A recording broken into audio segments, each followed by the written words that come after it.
सद्गुरु श्री ब्रह्म चैतन्य महाराज गोंदवलेकर, इनका प्रवचन 18 दिसंबर। चिंता करनी ही है तो नाम की करो। हमें ऐसा दिखाई देता है कि आज जो हमें दुखदायक लगता है वही बाद में सुखदायी हो जाता है, और जो सुखदायक है ऐसा आज हमें लगता है वही आगे दुख का कारण हो जाता है।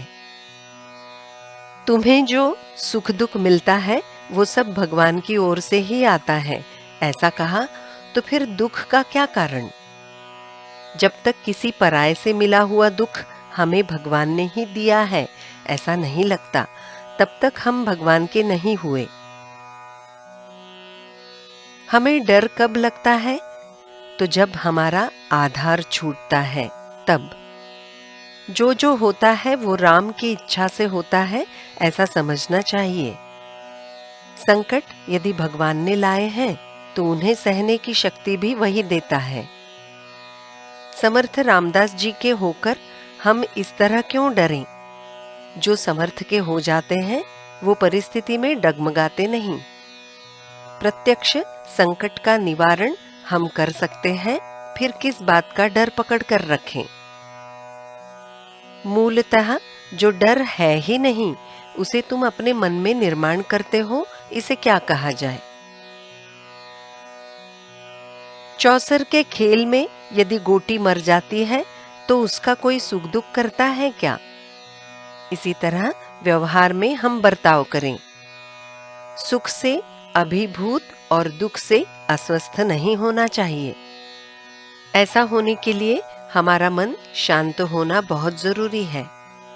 जब तक मैं करता हूं ये भावना होती है तब तक सुख दुख के हिलकोरे मन को हिलाते रहेंगे, परंतु कर्तापन राम जी को दें और देह से कर्तव्य में रहकर मन शांत रखें। परिस्थिति का परिणाम मेरे मन पर न होने दे भगवान, ऐसा कहें। परिस्थिति को बदल दो, ऐसा भगवान से ना कहें।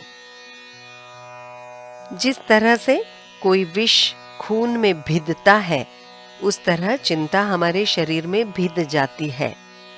उसे ऊपरी दवाई लगाने से उपयोग नहीं, इसके लिए भगवान के अनुसंधान का इंजेक्शन ही चाहिए। जो दुर्गुण भगवान के विस्मरण का कारण होते हैं उन सभी दुर्गुणों का संग्रह यानी चिंता है। चिंता ये बहुत बड़ा रोग है। पेट में रोग बढ़ गया और उसी से रोगी का पेट भर गया तो रोगी को अन्न जाता नहीं। उसी तरह जिसे बहुत चिंता होती है उसके हृदय में आनंद जा ही नहीं सकता। इस चिंता के माँ बाप कौन है? देह बुद्धि हमें चिंता लगाती है। देह बुद्धि यानी वासना, वासना और अहंकार ये चिंता के माँ बाप हैं। ऐसे अजीब माँ बाप की संतान अजीब ही होगी। भगवान का स्मरण करते जाने से माँ और बेटी की मृत्यु साथ साथ हो जाती है। वासना और चिंता दोनों एक साथ मर जाती है।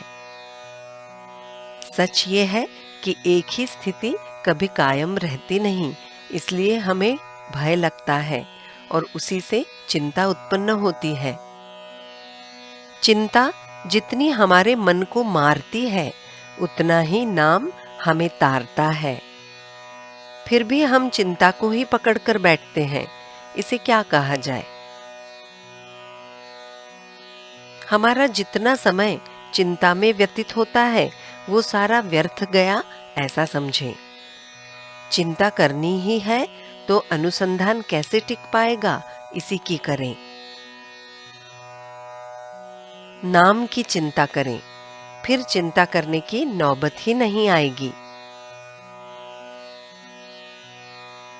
जानकी जीवन स्मरण जय जय राम।